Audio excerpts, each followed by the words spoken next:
Siempre para el mismo lado, Leo. Y esta vez quería empezar el tema de economía con lo que hablamos ayer, porque ayer fue el Día del Economista, el 21 de septiembre, y quienes nos reivindicamos de la corriente marxista, o por lo menos quienes estamos del lado de los trabajadores, no deja de generarnos un poco de contradicción el Día del Economista, porque no nos gusta que nos ubiquen al lado de figuras como, por ejemplo, Javier Milei o Cavallo, pero tampoco de Guzmán o de Kicillof, ¿no? Sí sabemos que la economía es un arma potente porque en el fondo se discute quién crea la riqueza y quién se la apropia, ¿no? El tema es cómo se genera eso.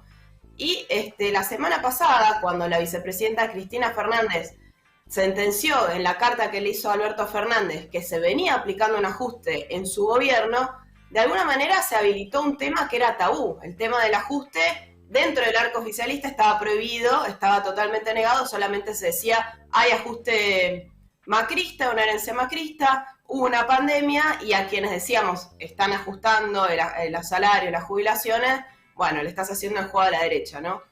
Pero una vez que Cristina Fernández publicó esa carta donde lo mostró con datos sobre todo refiriéndose al ajuste fiscal, siguieron habiendo economistas que seguían repitiendo que no se está tratando de un ajuste. Incluso el mismo Alfredo Zayat, que es el economista que cita a Cristina, el domingo salió en una columna en página 12 a decir que no hay que mirar para definirse de un ajuste no 1 o 2 puntos del déficit fiscal, que es lo que plantea Cristina en su carta, sino que los verdaderos ajustes son causados por devaluaciones, ¿no?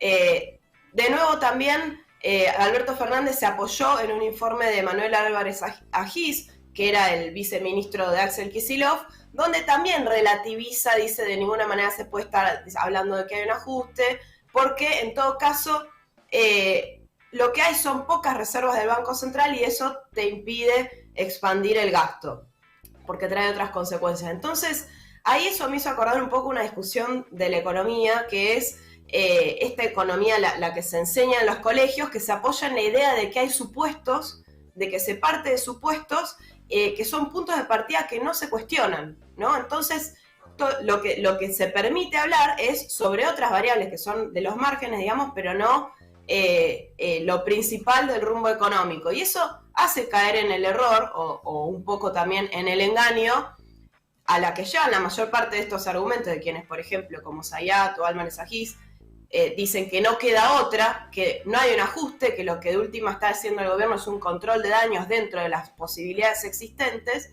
y así uno puede enunciar varias cosas, ¿no? Por ejemplo, te dicen no se puede aumentar el presupuesto en salud y educación cuando hubo un año récord en recaudación por las exportaciones récord y las retenciones al agro, ¿no? Donde te dicen, bueno, no se puede aumentar a los jubilados porque no hay plata del ANSES, pero por otro lado se financia al ANSES con subsidios a las empresas, y así uno puede nombrar varias cuestiones donde hay supuestos que no se cuestionan. Pero yo quería centrarme en uno en particular, que es el supuesto que no cuestiona nadie, del Frente de Todos en particular, y nadie en el conjunto del arco político, que tiene que ver con, digamos, y esto comparte Cristina con Alberto Fernández, que tiene que ver con que el pago al Fondo Monetario Internacional y a los acreedores externos, se paga o se paga.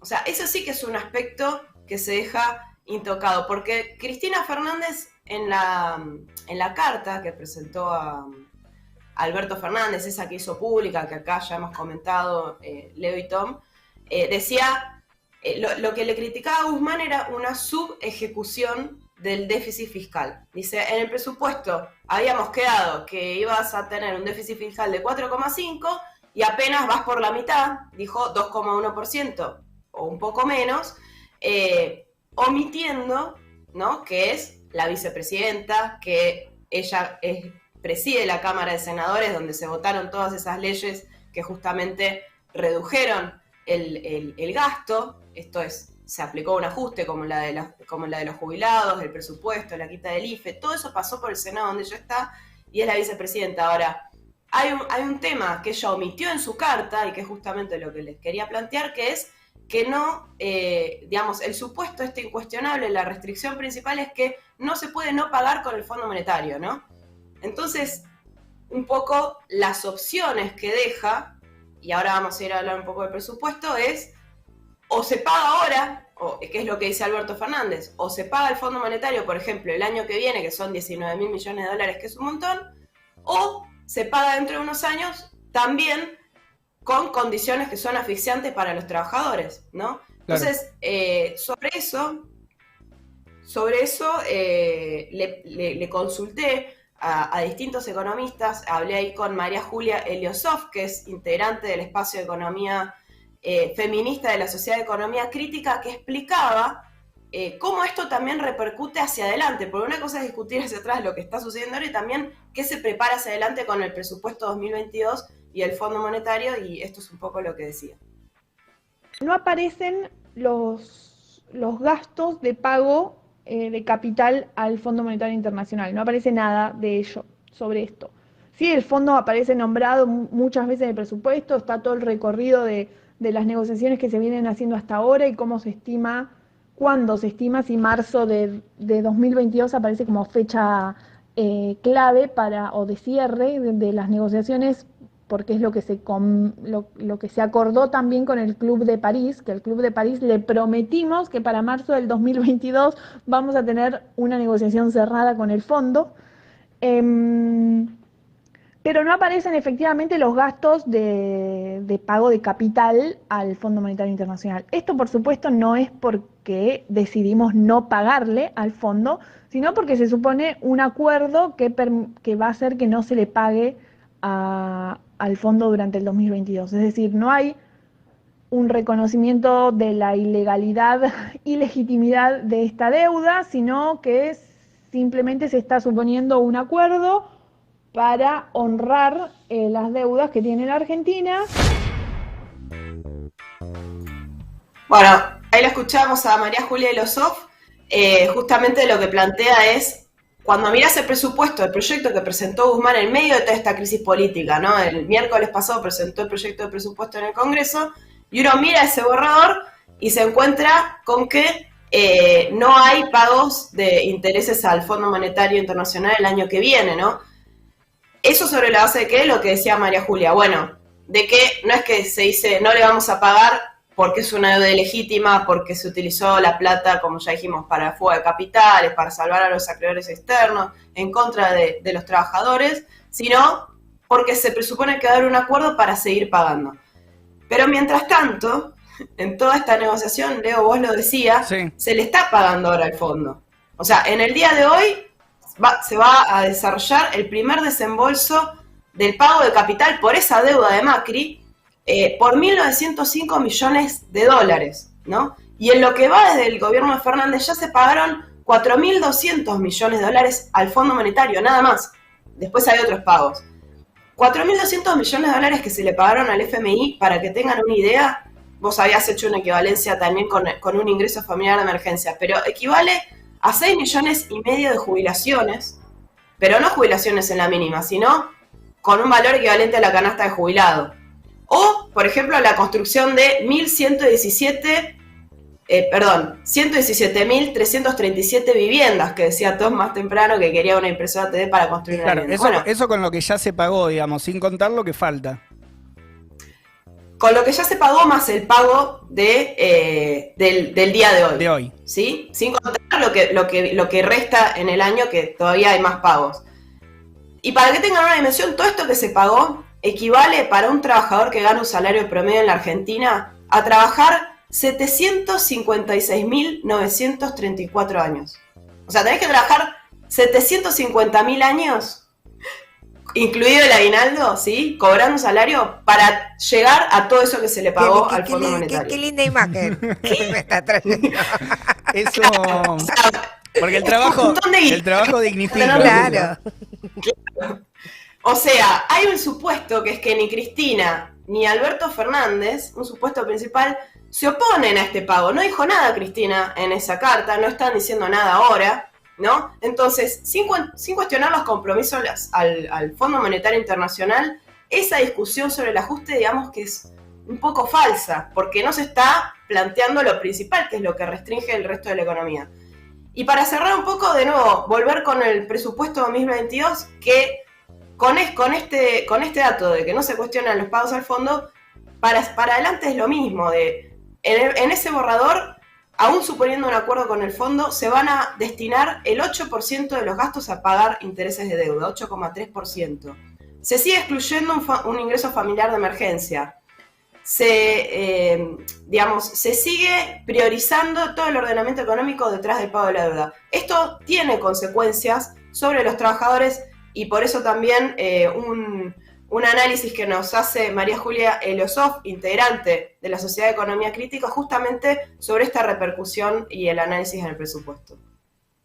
Para empezar a analizar algunos indicadores macroeconómicos que marcan un poco la hoja de ruta, qué es lo que está pensando el gobierno que va a ocurrir durante el año que viene, el primer indicador que surge es el crecimiento del Producto Bruto Interno de Argentina. Para el año que viene se estima un crecimiento del 4%. Pensemos que para el presupuesto 2021 se había proyectado un crecimiento alrededor del 6%, eso a lo largo del año cambió y se estima que este año vamos a terminar con un crecimiento del 8%.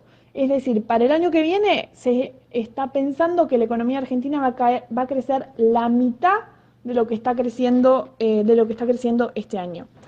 Y bueno, la verdad que incluso con un crecimiento del 8%, que obviamente es rebote de lo que fue fueron las restricciones por la crisis del COVID-19 y las restricciones a la circulación del año pasado, suena un poco preocupante. Suena preocupante, decía María Julia, que agradezco, digamos, por haber compartido su análisis con nosotros. También planteaba otras cuestiones preocupantes, no solo que el año que viene ya se presupone que la actividad económica va a crecer a la mitad de lo que creció este año, que tampoco se ve que fue un derrame, ¿no?, hacia los sectores populares. Va a crecer la mitad y también se presupone un aumento de los salarios promedio, que de nuevo se sigue prometiendo, que van a crecer los salarios reales un 4%, cuando desde el macrismo hasta acá ya perdieron un 25%, digamos. Entonces, hay aspectos preocupantes para ver, eso además no se viene cumpliendo, ¿no?, la recuperación de los salarios. Y entonces decimos, bueno, a una semana y media de la derrota del oficialismo en las PASO, no hubo todavía ningún anuncio económico. Supuestamente iba a haber un giro, todavía lo seguimos esperando, hay que ver qué hacen. Detrás de esta discusión, si hay ajuste o no hay ajuste, el salario mínimo, como decía recién Leo y Tom, apenas en septiembre va a tener un aumento de 2.000 pesos.